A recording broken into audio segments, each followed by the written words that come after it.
medyo nagkaroon konting diskusyon, mukhang hindi niya matanggap na siya ay may violation.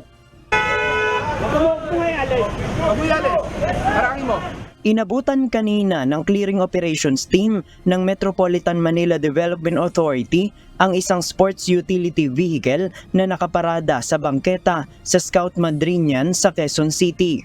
Dahil sa illegal parking, tinikita ng MMDA Strike Force ang babaeng driver ng sasakyan. Ngunit makikita sa video na nakipagsagutan pa ito habang ipinapakita ang driver's license. Ang hawak niyang violation ticket, nilukot at itinapon sa kalsada.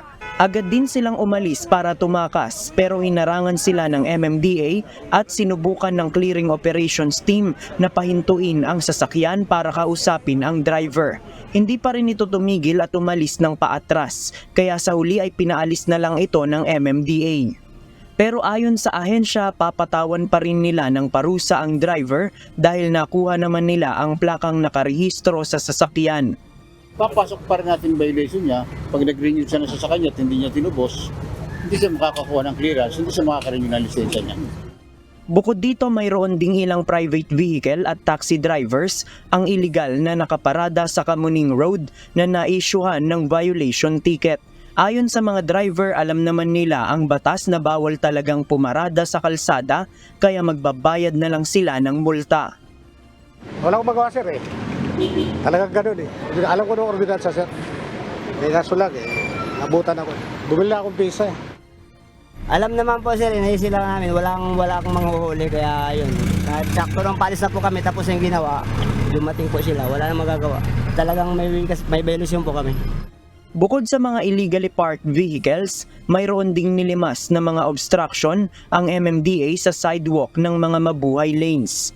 Kasama dito ang maliliit na karinderya. Ayon sa MMDA, nagiging abala ito dahil kapag may customer sila ay humihinto sa kalsada na pwedeng maging dahilan ng pagbigat ng traffic at daanan din nila ng tao ang sidewalk na kanilang pinupwestuhan. Depensa naman ng mga tindera, hindi sila dahilan ng traffic kaya magtitinda pa rin sila pero ibabalot-balot na lang ang mga tindang ulam. Hindi naman po kasi pag kumakain sila umalis naman agad. Panawagan ng MMDA sa mga motorista na huwag gawing parking area ang mga mabuhay lanes upang hindi tumukod ang matinding traffic ngayong nagsasagawa ng rehabilitasyon sa EDSA Kamuning Flyover. Pinakatwiran nila, maluwag naman yung karsada, pero yun ang hindi dapat paunawa natin sa ating mga kababayan na yung karsada ginawa daan ng sasakyan, yung bangketa ginawa daan ng taong bayan.